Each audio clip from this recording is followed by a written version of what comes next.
നമസ്കാരം. ഞാൻ ബിജീഷ് വള്ളൂർ.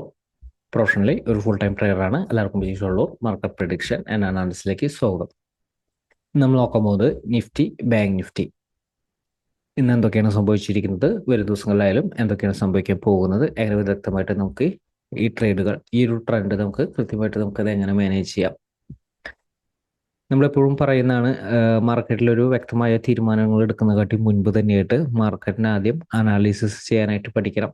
മാർക്കറ്റിലൊരു ട്രെൻഡ് എന്താണ്, മാർക്കറ്റിന്റെ ഇപ്പോഴത്തെ ഒരു സെന്റിമെന്റ് എന്താണ്, ഇത് മനസ്സിലാക്കിയിട്ടായിരിക്കണം എപ്പോഴും റൈറ്റ് എൻട്രികൾ, റൈറ്റ് ട്രേഡുകൾ സെലക്ട് ചെയ്യേണ്ടത്. എന്നാൽ മാത്രമാണ് ആ വലിയൊരു മൂവ്മെന്റുകൾ, വലിയൊരു ഓപ്പർച്യൂണിറ്റികൾ നമുക്ക് മാർക്കറ്റിൽ ലഭിക്കുന്നത്.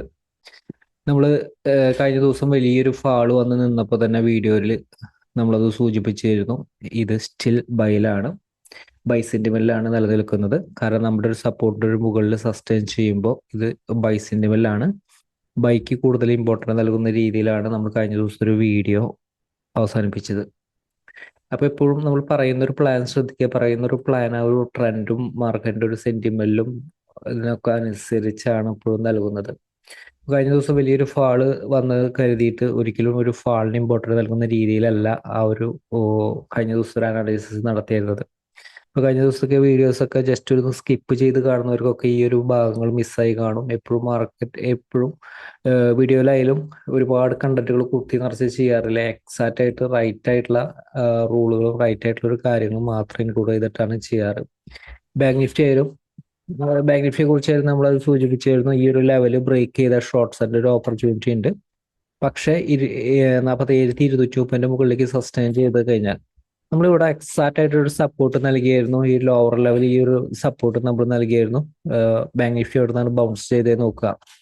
ഇപ്പോൾ ബാങ്ക് നിഫ്റ്റി ഒരു വലിയൊരു ഫാൾ ആണെങ്കിൽ ഈ ഒരു സപ്പോർട്ട് വലിയ രീതിയിൽ അത് ബ്രേക്ക് ചെയ്ത് പോകുന്നു എന്നാണ് പറഞ്ഞത്. അല്ലെങ്കിൽ ഇതിന്റെ മുകളിലേക്ക് സസ്റ്റെയിൻ ചെയ്ത ഒരു ബൈ സെന്റിമെന്റ് ആ ഒരു ഷോർട്ട്സിന്റെ പൊസിഷൻ ഉണ്ടെങ്കിൽ ക്വിക്കായിട്ട് പ്രോഫിറ്റ് ബുക്കിംഗ് നടത്താനായിട്ട് നമ്മളും സജഷൻ നടത്തിയായിരുന്നു. കാരണം സാധാരണ ആളുകൾ എല്ലാവരും ഷോർട്ട് സെൽ ചെയ്യുന്ന ഒരു ഏരിയ ആണിത്. അപ്പൊ ഇതൊരു ഫാൾസ് ബ്രേക്ക് ഔട്ടാണ് മാർക്കറ്റിലൂടെ നടന്നിരുന്നത്. അപ്പൊ ഇപ്പോഴും മാർക്കറ്റിന്റെ ഒരു ട്രെൻഡ് അനുസരിച്ച് ചെയ്തില്ലെങ്കിൽ ഫാൾസ് ബ്രേക്ക് ഔട്ടുകളും ഫാൾസ് മൂവ്മെന്റുകളും ഒക്കെ മാർക്കറ്റിൽ കൈവശം വരും.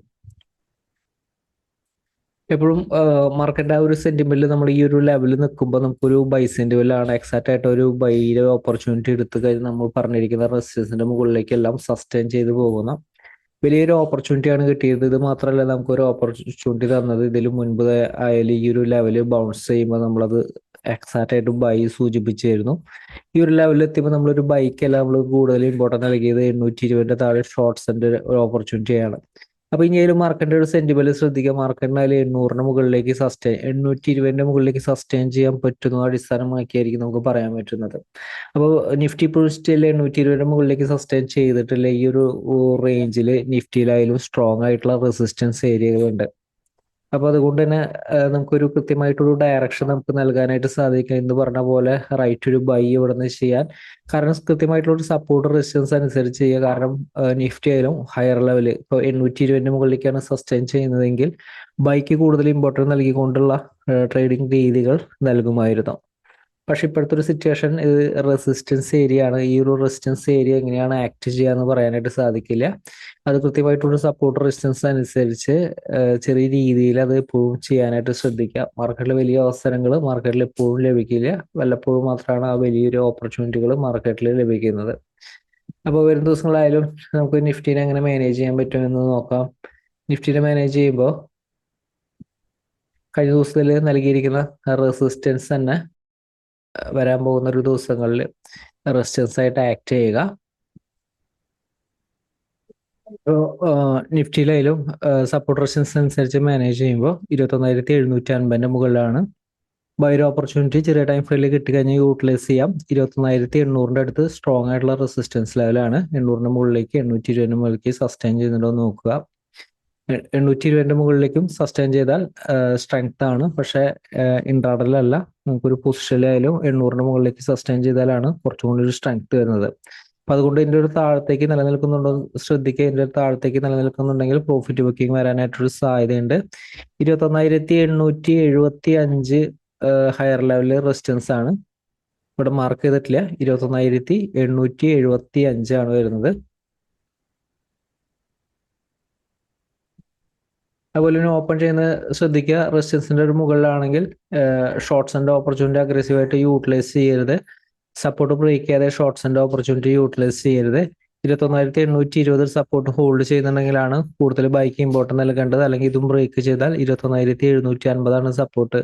750 ഹോൾഡ് ചെയ്യുന്നുണ്ടോ നോക്കുക. 750 മുകളിലേക്ക് സസ്റ്റെയിൻ ചെയ്തിട്ടുണ്ടെങ്കിൽ ബൈസിന്റെ ലെവലാണ്. ഇതും ബ്രേക്ക് ചെയ്താൽ പ്രോഫിറ്റ് ബുക്കിംഗ് ആണ്. ഹയർ ലെവലിൽ നിന്നായാലും ഈ ഒരു സപ്പോർട്ടുകളൊക്കെ ബ്രേക്ക് ചെയ്ത് വരികയാണെങ്കിൽ പ്രോഫിറ്റ് ബുക്കിംഗാണ് സാധ്യത. ലോവർ ലെവൽ ശ്രദ്ധിക്കുക. 750 താഴെയാണ്, അതായത് സപ്പോർട്ടിനോട് താഴെയാണെങ്കിൽ ഷോർട്ട് സെല്ലാണ് കൂടുതൽ സാധ്യത, കൂടുതൽ ഇമ്പോർട്ടൻസ് നൽകേണ്ടത്.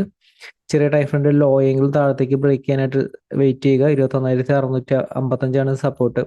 ലോവർ ലെവൽ സപ്പോർട്ടുകൾ ശ്രദ്ധിക്കുക. കഴിഞ്ഞ ദിവസം നൽകിയിരിക്കുന്ന വീഡിയോസിൽ ശ്രദ്ധിക്കുക. വീഡിയോസിൽ നൽകിയിരിക്കുന്ന സെയിം സപ്പോർട്ട് റെസിസ്റ്റൻസ് ഫോളോ ചെയ്യുക.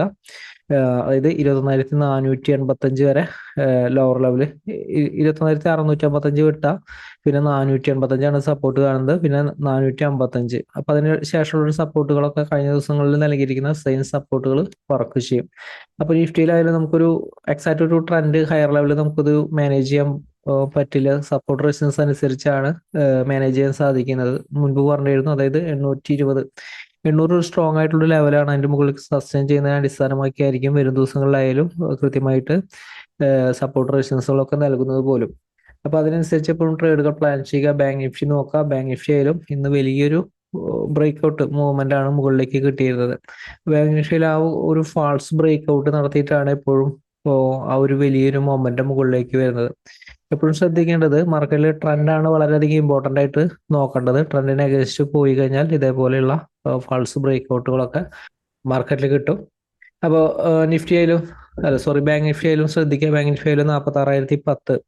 ബാങ്ക് നിഫ്റ്റി ആയാലും ഈ ഒരു ലെവല് റെസിസ്റ്റൻസ് ഏരിയ ആണ്, സ്ട്രോങ് റെസിസ്റ്റൻസ് ഏരിയ ആണ്. പക്ഷേ ഇതിന്റെ ഒരു മുകളിൽ ബാങ്ക് നിഫ്റ്റി ആയാലും ഇതിവിടെ ഈ ഒരു ലെവലിൽ സ്ട്രോങ് ആയിട്ടുള്ള റെസിസ്റ്റൻസ് ഏരിയ ആണ്. അപ്പോൾ വരും ദിവസങ്ങളിലായാലും ഇതിന്റെ മുകളിലേക്ക് സസ്റ്റെയിൻ ചെയ്യുന്ന അടിസ്ഥാനമാക്കിയായിരിക്കും ബാങ്ക് നിഫ്റ്റി ആയാലും അടുത്തൊരു ലെവലുകൾ അപ്ഡേറ്റ് ചെയ്യാനായിട്ട് സാധിക്കുന്നത്.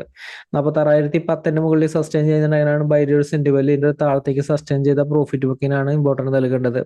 ഹയർ ലെവലായാലും 46,010 250 റെസിസ്റ്റൻസ് ആണ്. ഈ റേഞ്ചിന്റെ മുകളിലേക്ക് ബ്രേക്ക് ചെയ്താൽ ബൈ ഓപ്പർച്യൂണിറ്റി യൂട്ടിലൈസ് ചെയ്യുക. 46,575 റെസിസ്റ്റൻസ്. ഇതിന്റെ മുകളിൽ വേറെ റെസിസ്റ്റൻസ് ഇല്ല. ഇൻ കേസ് 46,000, അതായത് തിരിച്ച് താഴത്തേക്ക് 575 സപ്പോർട്ടായിട്ട് നിലനിൽക്കുന്നുണ്ടെങ്കിൽ ബൈയിലെ സെന്റിമെന്റിൽ നിലനിർത്തുക. ലോവർ ലെവലായാലും അടുത്തൊരു സപ്പോർട്ട് വരുന്നത് 45,825 ഇൻ കേസ് ഒരു ഗ്യാപ് ഡൗൺ ഓപ്പണിംഗ് ആണ്. സപ്പോർട്ട് ആണെങ്കിൽ പ്രത്യേകം ശ്രദ്ധിക്കണം. സപ്പോർട്ട് ബ്രേക്ക് ചെയ്യാതെ ഷോർട്ട്സ് ആൻഡ് ഓപ്പർച്യൂണിറ്റി യൂട്ടിലൈസ് ചെയ്യരുത്. ബൈർ ഓപ്പർച്യൂണിറ്റി 46,010 മുകളിലേക്ക് സസ്റ്റെയിൻ ചെയ്ത് യൂട്ടിലൈസ് ചെയ്യാം.